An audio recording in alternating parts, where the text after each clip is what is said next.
Second की एक final रणनीति क्या हो। यदि आपका वास्तव में सपना है कि मुझे ग्रेड सेकंड बहुत बेहतरीन तरीके से करना है, क्योंकि इस वर्ष 2023 में मैंने आपको एक बात बोली थी, एक एग्जाम एक बार देना है, रिपीटर्स नहीं बनना है। और जब रिपीटर्स नहीं बनना है तो आपकी एक एक चीज पहले से खुली हुई होनी चाहिए। यानी कोई भी काम कर रहे हैं उसको लेकर आपके मन में ना तो डर होना चाहिए और ना ही डाउट होना चाहिए। तो फियर और डाउट दोनों को दूर रखकर गोल ओरिएंटेड कि मुझे ग्रेड सेकंड बनना है सर, और एकदम फंडा क्लियर है, ग्रेड सेकंड की वैकेंसी आने वाली है। वैकेंसी में थोड़ी बहुत ऊपर नीचे हो सकती है, लेकिन 5,000 से लेकर 10,000 के बीच में वैकेंसी आएंगी। वो 2 चरणों में आ जाएं, एक चरण में आ जाएं, कोई फर्क नहीं पड़ता। कई बार सामान्य शिक्षक भर्ती में बच्चों का सिलेक्शन नहीं होता है, जहां पोस्टें बहुत अच्छी होती हैं, और कई बार संस्कृत शिक्षा विभाग के लगभग 20 से 30 पदों में ही चयन हो जाता है। मेन मुद्दा यह है कि तुम किस रणनीति को फॉलो करते हो, किस अंदाज में तुम प्रिपरेशन करते हो, कितने जज्बे, कितने जुनून और कितनी स्मार्ट स्टडी के साथ और कितने कॉन्फिडेंस के साथ अपने आप को आने वाले 6 से 10 महीने के बीच में कैसे अपने आप को वक्त देते हो, यह सबसे मायने रखता है तुम्हारे चयन में। आज मैं ग्रेड सेकंड को लेकर, फाइनल रणनीति को लेकर बात करूंगा कि क्या बेहतर चीजें हो, क्या बेहतर किताबें हो, आपको कैसे अपना सब कुछ चीजें, टाइम टेबल वगैरह कैसे सेट करना है। बहुत सिंपल सा फंडा याद रखना, दिमाग हमेशा खुला रखें। ग्रेड सेकंड करना है, मेरी स्ट्रेंथ क्या है, मेरी वीकनेस क्या है, याद रखना। दिल की सुनिए, यदि मन कहता है कि ग्रेड सेकंड के लिए ज्यादा एलिजिबल हूं, 100% सक्सेस हो जाओगे, याद रखना। नंबर 2 पे फोरसाइट, पहले से आदर्श चित्र बना लें कि मुझे ग्रेड सेकंड करना है, कैसे करना है, कैसे सीढ़ियों को पार करना है, और इस दौरान मेरे लिए क्या क्या चीजें मेरे लिए सहायक होंगी और कौन सी ऐसी चीजें हैं जिनसे मुझे बचना है, याद रखना, यह भी रखना है। और तीसरी चीज, कागज, कलम और हाथ, इन तीनों को हमेशा सजग रखिएगा, क्योंकि लिखने से वो चीजें दृश्य रूप में बन जाती हैं, और दृश्य रूप में बनी हुई चीजें आपके मन को क्रियान्वित करती हैं, याद रखना।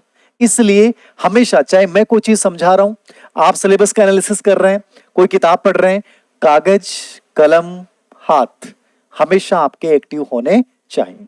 चलिए शुरुआत करते हैं। ग्रेड सेकंड के एग्जाम पैटर्न को आपने देखा है, तो आपके 2 पेपर होने हैं। एक आपका फर्स्ट पेपर है जिसके अंतर्गत आपको 200 मार्क्स के 100 क्वेश्चन आएंगे। क्वेश्चन कितने? 100, और नंबर कितने? 200। और एक आपका सब्जेक्ट है, याद रखना, जिसको आप सेकंड पेपर बोल दें। ये 300 नंबर का पार्ट है, याद रखना। और क्वेश्चन जो होंगे वो कितने होंगे? 150 होंगे।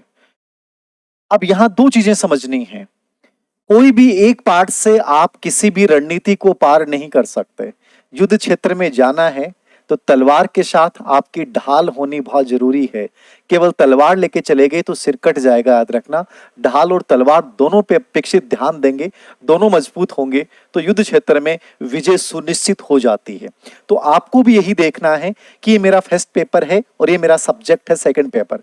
फर्स्ट पेपर भी उतनी बड़ी भूमिका निभाएगा जितना सेकंड पेपर दिखाएगा। दोनों में से किसी एक को भी आप इग्नोर नहीं कर सकते।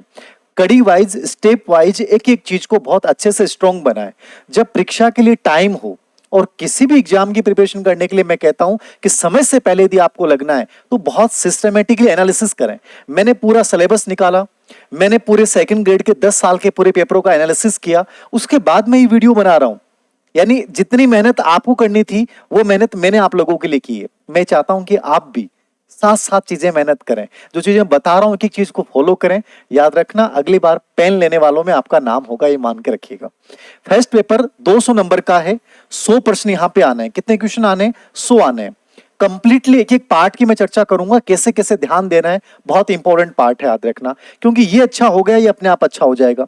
सब्जेक्ट जो है आपका, ये 150 प्रश्न आने हैं, और 150 में याद रखना 260 नंबर का जो प्रश्न आपका 130% तो आपके आने हैं सब्जेक्ट के, जिस भी आप सब्जेक्ट से रिलेवेंट करते हैं, और 20% आने हैं आपके मेथड के, यानी 40 नंबर का बड़ा पार्ट है मेथड का, 40 नंबर का। ठीक है, तो 260 का ये है सब्जेक्ट।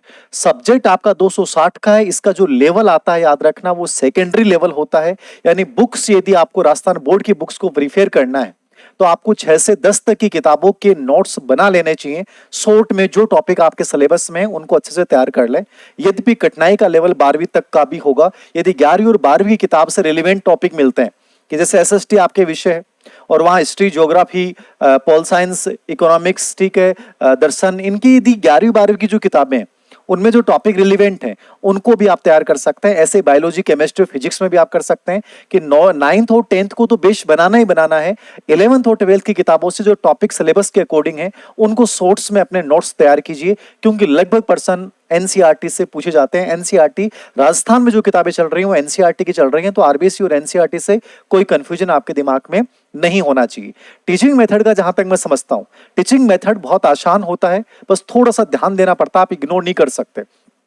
कोई भी एक गाइड ले सकते हैं, जैसे एसएसटी में हमारी किताब थी जिसमें से 20 के 20% आया, 1% बाहर नहीं आया। ऐसी कोई अच्छी किताब चुनिए टीचिंग मेथड की, जो हर सब्जेक्ट की हो, आपके मैथ है, संस्कृत है, हिंदी है, साइंस है, एसएसटी जैसे मैंने बताया, ऐसे कोई भी किताब चुन लीजिए जो वास्तव में बहुत रिलायबल है, बहुत अपडेट किताब है और जिसमें question paper old question paper pattern में बनाई गई है। तो टीचिंग मेथड को तो आप एक गाइड, किसी भी गाइड का सहारा ले सकते हैं, कोई रेफरेंस किताब के ऊपर जाने की आवश्यकता नहीं है। और जहां बात करता हूं मैं सब्जेक्ट की, तो सब्जेक्ट में अलग अलग विषयों की सबकी रणनीति यहां बताई नहीं जा सकती, लेकिन मैं इतना ही कहूंगा कि आजकल पेपर बहुत अच्छे आ रहे हैं। जैसे इस बार मैथ सेकंड ग्रेड पेपर बहुत गजब के लेवल का आया कि बहुत 40% लोगों के नंबर नहीं बने। बायोलॉजी का, साइंस का पेपर भी बहुत अच्छा स्टैंडर्ड का आया है, ठीक है। एसएसटी का तो खैर 8 सब्जेक्ट होते हैं तो वैसे स्टैंडर्ड हो ही जाता है। तो कुल मिला के मेरा कहने का मतलब है आरपीसी का लेवल अच्छा आ रहा है, ठीक है। सब्जेक्ट के लेवल अच्छा आ रहा है, साइकोलॉजी का लेवल अच्छा आ रहा है, जीके तो नॉर्मली चलो ठीक है आप कर लोगे, वही चीजें आ रही हैं। करंट में कुछ चीजें नहीं पूछ रहा है, तो कहीं ना कहीं लेवल बदला है, ठीक है। यद्यपि 2015 के प्रश्नों को बेस बना के आप आरपीएससी सेकंड ग्रेड की प्रिपरेशन नहीं कर सकते, इसलिए मैं आज की जो रणनीति आपको शेयर कर रहा हूं ये आरपीएससी का लेटेस्ट 2023 का पैटर्न। हो सकता है 2022 में इनके पास एग्जाम सेटर अलग हो, 2023 में चूंकि अध्यक्ष वगैरह, मेंबर वगैरह सब बदले हैं, तो उसके बाद इन्होंने नई चीजें अप्लाई की होंगी, नए पेपर सेटर बनाए होंगे, तो उसी को दरमियान ध्यान में रखते हुए मैं आज की रणनीति आपको बता रहा हूं कि किन चीजों को आपको फॉलो करना है। तो सब्जेक्ट में स्पेशली मैंने कहा 9th से 12th की वो किताबें जहां टॉपिक वाइज सिलेबस के अकॉर्डिंग आपके टॉपिक हैं, उनको आप यदि अपने नोट्स बना सकते हैं तो बहुत बेहतर है। अब आप चाहें तो यहाँ ऑनलाइन कोर्स भी ले सकते हैं, जो टीचर बहुत अच्छा है, बहुत मेहनती है, जिसने रियल में आज तक अपने आप को साबित किया है। आप ऑफलाइन कोचिंग लेना चाहें तो भी आप टीचर के अकॉर्डिंग जाके देख सकते हैं कि ये टीचर अच्छा पढ़ाता है, रूटीन बन जाएगा और बहुत बेहतरीन है।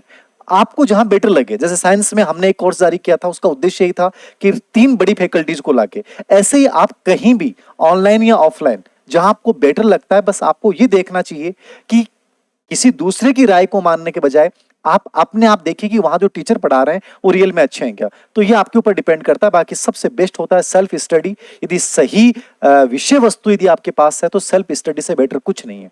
सिंपल फंडा रखिएगा, ग्रेड सेकंड करना, ग्रेड फर्स्ट करना, ग्रेड थर्ड करना है। पहली चीज, सिलेबस आपके टेबल के ऊपर होना चाहिए, बहुत अच्छे से रिपीट कर लें, सिलेबस को ध्यान में रखना है। याद रखना, कहीं भी माइंड में ये मत ले आना, सिलेबस पाठ्यक्रम आपके टेबल पे होना ही चाहिए और सिलेबस की एक एक चीज का एनालिसिस करें। याद रखना, विश्लेषण करें, उसका पोस्टमार्टम करें। पहला काम आपको यही करना है यदि आप किसी एक गोल को चुनते हैं कि मुझे ग्रेड सेकंड करना है। नंबर 2, उसके ओल्ड क्वेश्चन पेपर जितने उसके प्रश्न पत्र हैं और स्पेशली 2 या 3 साल के प्रश्न पत्र का आप विश्लेषण करें, एनालिसिस करें, किस टॉपिक से कैसे प्रश्न पूछे जा रहे हैं और लेटेस्ट पैटर्न क्या है, कहां से ज्यादा आरबीएससी को फॉलो कर रहा है, एनसीईआरटी को फॉलो कर रहा है, किस किताब से ज्यादा प्रश्न आ रहे हैं, ये सब चीजें आपको पता होनी चाहिए। फिर आपको तीसरी चीज ध्यान देनी है, चयनात्मक सामग्री।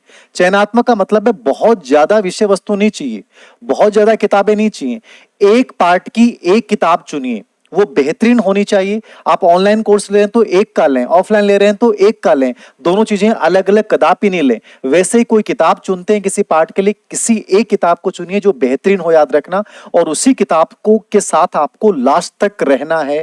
और चौथी चीज है अभ्यास, प्रैक्टिस। जितना अभ्यास को समय देंगे, याद रखना, आपको थ्योरी पढ़नी है, पहले थ्योरी पढ़ने के बाद क्वेश्चन पेपर को देखिए और उसके बाद हर टॉपिक को कोशिश कीजिए कि 10 से 12 दिन में रिपीटेशन हो।